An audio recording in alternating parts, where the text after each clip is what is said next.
Recentemente eu acabei de ver Vinland Saga, tipo, ontem, tá ligado? Eu terminei de ver a segunda temporada e eu vim aqui pra gente trocar uma ideia sobre toda a construção e evolução do Thorfinn como protagonista, que pra muita gente foi muito boa e pra outros, muita gente acha que estragou o personagem. Mas assim, eu sou o Felipe e vamos trocar uma ideia sobre isso? E assim, eu sinceramente acho a segunda temporada bem mais interessante que a primeira, assim. Podem me xingar por isso, mas principalmente na questão em torno do nosso protagonista, o Thorfinn, já que na primeira temporada ele basicamente quer se vingar.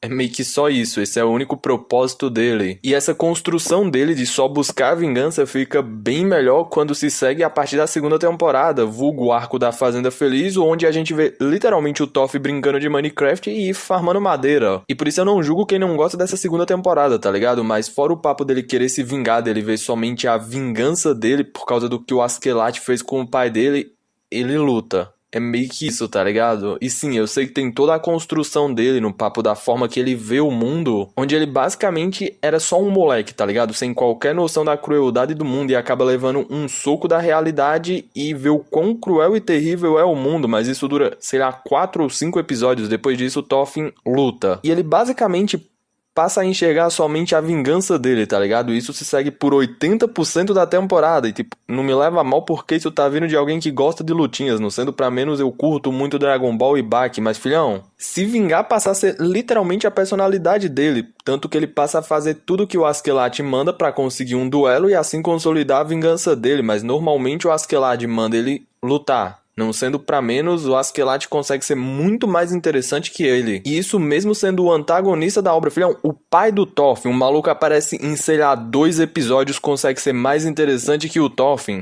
Claro, não em toda a temporada, mas basicamente em quase toda a temporada, porque a maior parte das coisas que o Thorfinn faz é lutar, e como a gente já conhece o passado dele, não tem muito o que descobrir sobre ele, tá ligado? Então a gente vê ele macetando figurantes que estão ali pra ser macetados por ele. E é isso. E por isso, muitos outros personagens conseguem ser mais interessantes que o Thorfinn, como o próprio Askeladd, que tem toda uma lore que a gente não tem ideia. Ele tá ali e quando vai explicando como ele chegou ali, é muito interessante. E eu sinto que muitos fãs do Thorfinn do Velho Testamento vão reclamar porque eu falei isso, tá ligado? E assim, não tem problema, tem muita gente que curte ver personagem que maceta os outros e é isso. Eu gosto de lutinha também. E claro, essa primeira temporada serve muito pra construção dele. O problema é que ela acaba simplificando muito essa construção, o que não é ruim, tá ligado? Não é de todo mal. Já que ela tá ali pra mostrar o quão fixo ele tá no único propósito dele, que é se vingar, e ela trabalha isso de uma forma bem simples, mas interessante, por isso funciona. E junto a isso, ela também mostra o desenvolvimento do Thorfinn, a forma que ele cresceu. Ele basicamente cresceu no meio de um grupo de mercenários que basicamente só conhecia a crueldade do mundo e desde muito novo ele teve que se virar pra sobreviver. Meio que isso. Até porque ali ninguém vai ajudar ninguém e ninguém liga pra ele, tanto que durante boa parte da estadia dele num grupo, a gente vê várias vezes os membros simplesmente se surpreendendo quando ele aparece vivo, porque caso ele fosse death não ia ser relevante. Tipo, o Thorfinn sai pra fazer um bagulho que o Askeladd mandou, porque era um bagulho que se ele fosse de ralo independente, tá ligado? Ele demora pra voltar, a caravana começa a ir embora, ele aparece todo machucado, a galera vê lá e fala, pô, tu tá vivo, não, interessante, agora acompanha senão tu fica pra trás.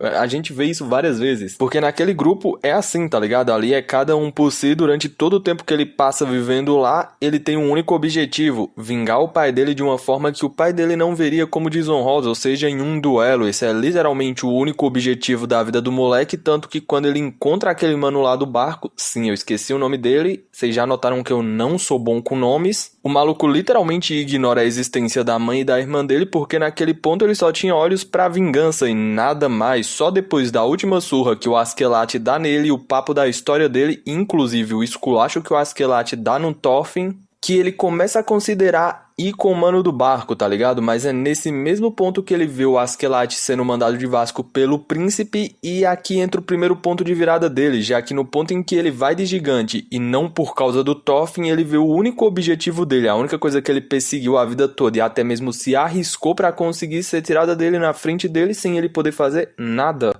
E naquele ponto ele literalmente quebra, tanto que no início do arco da fazenda o Thorfinn tá quebrado, ele não tem mais um propósito ou um porquê lutar, ele lutou a vida toda por vingança e ela foi tirada dele na frente dele sem ele poder fazer nada, e a partir daquele ponto ele não tem mais por que lutar, ele não tem mais um propósito. O próprio Askeladd deixa isso escrachado na cara dele, tá ligado? O Thorfinn lutou a vida toda por vingança, mas e depois? Ele não pensou no que viria depois quando ele vencesse a luta, e no fim ele nunca descobriu porque ele nunca venceu. O ponto onde a gente vê ele naquele estado no início do arco da Fazenda é onde toda a construção que a gente tinha de personagem é literalmente quebrada. Até então a gente só tinha visto um Thorfinn guerreiro que só queria macetar o Askeladd, e para isso macetou várias pessoas, basicamente um Thorfinn raivoso que mal tinha raciocínio, que não pensava em literalmente outra coisa além de batalhas e vinganças, mas aí vem todo o arco da Fazenda e faz o Thorfinn lentamente começar a evoluir, deixando de ser aquele personagem que era literalmente vingança, e que tinha como único objetivo vingança, e que só falava de vingança, e as poucas interações que o maluco teve, ele disse que queria se vingar de alguém, então assim... Vocês meio que entenderam. Pra alguém bem mais humano, tá ligado? Com uma personalidade bem mais construída, que se assemelha bastante à personalidade do pai dele, um guerreiro que viveu em meio a inúmeras guerras, mas que agora só tá buscando paz, tá ligado? Só tá buscando redenção, o que faz muito sentido. Agora, dentro do arco da Fazenda, a gente vai ver o Thorfinn sair disso pra isso, e de uma forma muito lenta e orgânica, o que é muito bom, porque diferente de outras obras, o Thorfinn não tá mal em um episódio e no outro quer conquistar o mundo.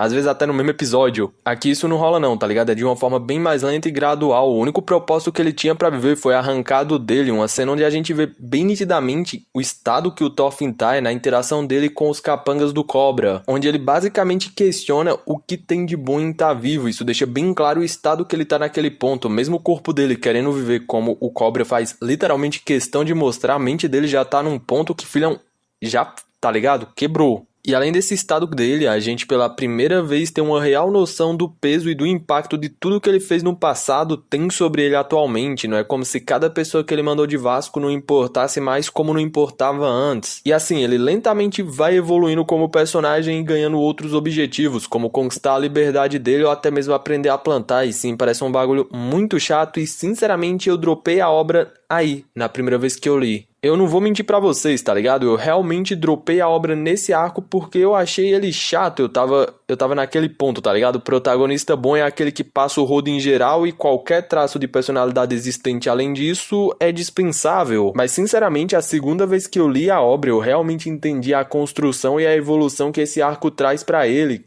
Cara, ela é muito boa, a forma que ele sai de um guerreiro que só macetava pessoas pra alguém que mesmo sendo atacado por outra pessoa tem dificuldade em erguer os punhos contra ela, e isso mesmo sendo pra proteger outra pessoa é muito interessante. O Thorfinn de antes macetava pessoas porque sim, agora mesmo em certas situações que antes ela acabaria com alguém sem pensar duas vezes, ele prefere tentar seguir outro caminho porque ele sabe o peso que cada pessoa que ele manda de F tem nele. E onde isso fica bem claro é no final da segunda temporada, porque filhão maluco literalmente tanca sem socos seguidos, sem literalmente levantar um dedo pra contra-atacar. E sim, eu sei que foi uma aposta, inclusive não faça isso, o plano dentário é muito caro, mas sim, naquele ponto ele tinha outra opção, acabar com outro humano, porque literalmente todo mundo ia acreditar nele. O próprio capitão fala isso, se ele simplesmente vencesse o humano, todo mundo ia acreditar nele. Mas aí, filhão, o Thorfinn manda a frase mais viral da internet: você não tem inimigos. E realmente, naquele ponto, os manos não eram inimigos dele, então ele não tinha por que atacar eles. Ele tinha outro caminho e ele preferiu seguir esse outro caminho.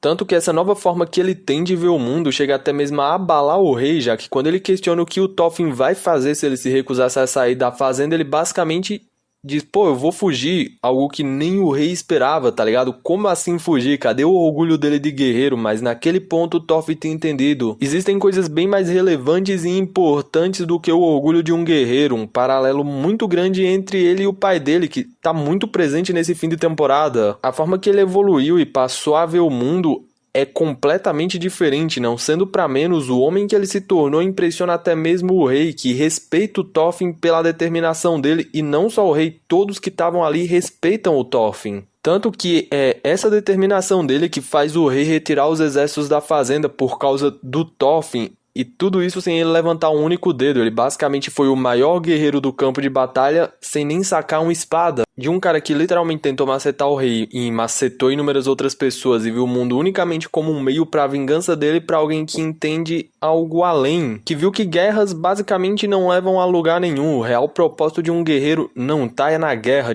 ironicamente não tá num campo de batalha, assim como o pai dele enxergou. que passa a ter como único objetivo criar um mundo livre de guerras, pelo menos um lugar livre de guerras e escravidão, mesmo que para isso ele tenha que deixar qualquer orgulho de guerreiro de lado e simplesmente fugir ou resistir, mas atacar só em último caso. A construção do Thorfinn me lembra bastante a do Kratos, um guerreiro que basicamente por onde passava deixava um rastro de destruição para alguém que literalmente passou a ver a luta como uma solução, tipo assim, para último caso, tá ligado? A gente vê o Kratos fazendo isso, ele só passa o vapo em um deus em último caso, e o Thorfinn só luta em último caso. Isso porque assim como o Kratos, o Thorfinn teve uma segunda chance, e por isso os dois se agarram tanto a isso, eles literalmente querem viver em paz. E assim, eu não vou julgar, tá ligado? Porque eu entendo quem não gosta dessa evolução barra mudança do Thorfinn e preferia ele do Velho Testamento, que literalmente só passava o cerol em todo mundo. Mas assim, eu particularmente gostei da construção dele nessas 2 temporadas e eu quero ler o mangá pra depois ler Vagabond. Eu acho que é assim que se fala, tá ligado? Se não for, me desculpem. Mas enfim, assim finalmente concluí a trindade dos senes e tudo isso começou por causa de Berserk, mas enfim, deixa tua opinião aí embaixo sobre toda essa construção do Thorfinn. E aí, tu gosta dele atualmente ou tu preferiu o Thorfinn do Velho Testamento que era poucas ideias? Sinta-se completamente livre pra dar tua opinião aí embaixo, tá ligado? Até porque essa é literalmente minha opinião e eu não sou o dono da verdade. Mas enfim, se tu gostou do vídeo, se inscreve, deixa o like. Se quiser ainda me ajudar mais, comenta aí alguma coisa, tá ligado? Isso ajuda muito o vídeo.